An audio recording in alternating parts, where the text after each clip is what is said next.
लंबी ये वैसे सीगी लंबी सिदबु अखोई नुती की चथोक चथिन तौरगा हिंगबगी पांबई अमा सीना ओइगनी हाइबगी वखन खनबदा मयाम सिदा लेबिदिंग नद्रा सुंगै लेनिंग वा तमदा ngasi लेदे नुगाइ नुगाने लेबिरिबा इसिलिनाव सिंग लेनिंग गत्रा उंतंग खनबियो सिदा रोंगै जातिना लागा नोने की सुबु मखन हाजन खुन सिंगिदा तारगा कल्टिवेशन तौरगा इंसान भी थारगा तमद लेरिबो कोइना चाना बैदमुता मयाम अमा सिदगी लोत पुथोरैबनी सुगुम मफम सिंग जिबो कोइना चंगगा कैदोबगी थिगलोइद्रिबनि यो अदना मयाम नुगाइने लेथोपिगनो चिंगदा लेरिबो सिंजे लापियु मोइना कमाइ तौदना मना मसिंग थाइ सरकारना जु सेम्बिद्रे सनामता हन यंबिद्रे यंगोसी मफम सिंगिदा लेरिबा केनोसी यंबिद्रे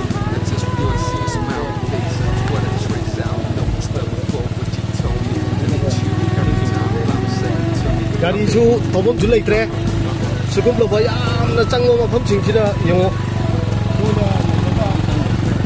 कल्टिवेशन तौरगा अखोइगी तमदा लेरिबा चिलिनाव मयाम अमा चाना बैदमुते इंसान भी मखन मखन मतम मतम योइबा पुथोरैनी अदुगा मदुदगी लाक्पा इनकम खरादुना मोइगी मसा मसुसु मुक डाइरेक्ट लेसु तमन्नबगी हिंगबगी लांथेंग थेंगनरिबनी यंगो सुगुम मयाम असे अखोइना पुनिंग थौगटपा अमदि करम मओंगदा करम एंगल दा कोइना मदिंग पांगसिगे हाइबसे कोइ खनबम थोय अदुगा मणिपुरगी सरकारनासु यामना मनुंगदा हुंजनदा लेबा मफमसिंगददी आइगी वखलददी फैसिलिटी लोइना फगनबियो हाइबसिनी आइना हाइजनिंगबदी लंबी थोंगी ओरो अदगी हॉस्पिटल की अना लाइंग संगबो ओरो मतिक चाना थंबियो सिनी आइना हाइजनिंगबदी सुगुमददी आई कंप्रोमाइज सुंदो तोगनो हाइजनिंगी तमदा कैदा अवात अपा अमा लई अमा वाले हाइबदुदी लोइना मक चथोक चजिन तौरगा अखोइ लैबो फंगी सिददी यंगो इमरजेंसी लाइफ सेविंग ड्रग अमा वाटनो मतम दराइदगी लैगनी मयाम खनबियो यंगो हक्चांग पिटपा नारकम मयाम अमा अदगी नोंमुगी चंगदा याद्रबा मचल मयाम अमा वालकम मतमदा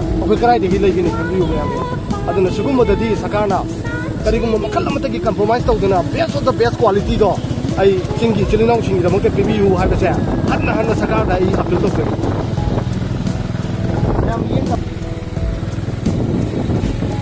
दना मयाम लैरिबा फिबम तौरिबा कुसी महिंसे फजना खंगमिनसि अदो अखोइना कैसु लेत्रबा अखोइना हाइरिबा लमदम सिंगिदा लाक्चरगा चिंगनुंग मनुंगिदा चंगजरगा पौदम जरिबसी मयामना शेयर तौबियु तमदा लेरिबा इंखलकलिबा नहासिंगदा बिपुंग खुदिंगदा यौहनबियु हाइबगी मेसेज तुनी आइना पिजनिनी कैसु लेतबा पिटपा लाइक नुंग अदुदा मयामददी मयाम यामना थवा यावना लाइक तौबी शेयर तौबी अखोइदा तौबियु हाइबी वफम दिनासदी तौद्रमसु अदु कैसु काइबा लेते तौबदबु बिपुंग खुदिंगमक्तदी शेयर तौबियु मसी सुगुम पुंसी महिंसे तमदा लेरिबा अखोइदा लोइना मक खंगमिनसी सिना मरम ओइरगा अखोइ चिंगी तौबिगी नुसिदबसे अतन अखम लेतने हेकलकनी हाइबदो आई मयामदा हाइजगे मयाम याबिनिंगे तुम याबिनिंगे हाइबियु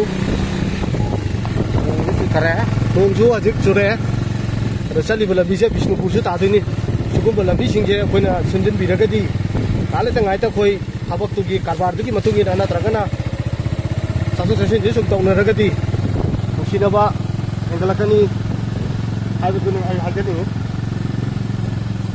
कापिब्रा मी लाए कापो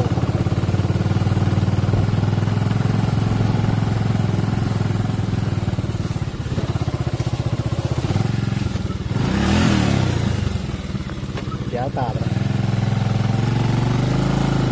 तब लंबी से एस तुम बतेगा तुम यार मई ताई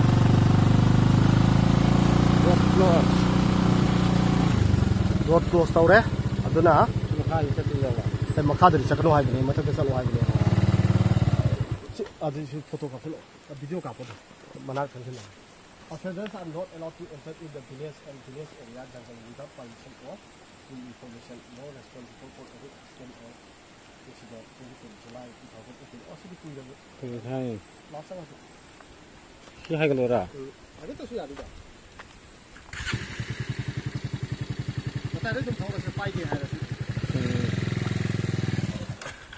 Sidang orang kali bisa tu sudah.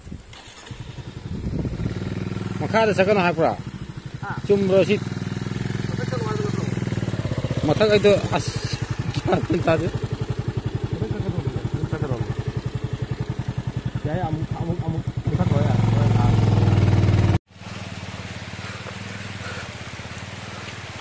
ꯑꯁ ꯂꯝꯕꯤꯁꯦ ꯀꯩꯊꯧꯕ ꯁꯨꯡꯌꯥ ꯌꯥꯗ꯭ꯔꯦ ꯊꯧꯒꯠꯂꯣ ꯊꯧꯒꯠꯂꯣ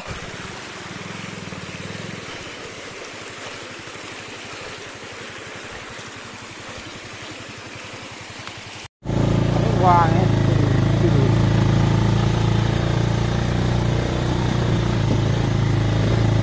ꯂꯝꯕꯤꯁꯦ ꯂꯣꯏꯔꯦ ꯊꯧꯕ ꯁꯨꯡꯉꯝ ꯉꯝꯗ꯭ꯔꯦ ꯒꯥꯔꯤꯁꯦ ꯈꯣꯡꯉꯦ Bay 인በ가 더우버가 인በ가 더우버가 다 갑니다. 가리는 묵동 거기 묵동 내 사이트 오리죠. 위에 서서 보는데 사이트 오.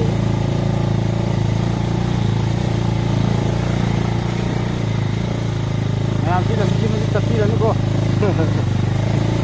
시야 선벌을 비쌌다 야더라. vì làm phí bấm sủi mà tôi thao với cái sủi làm bây giờ, pipe cắt đi thì cầm này.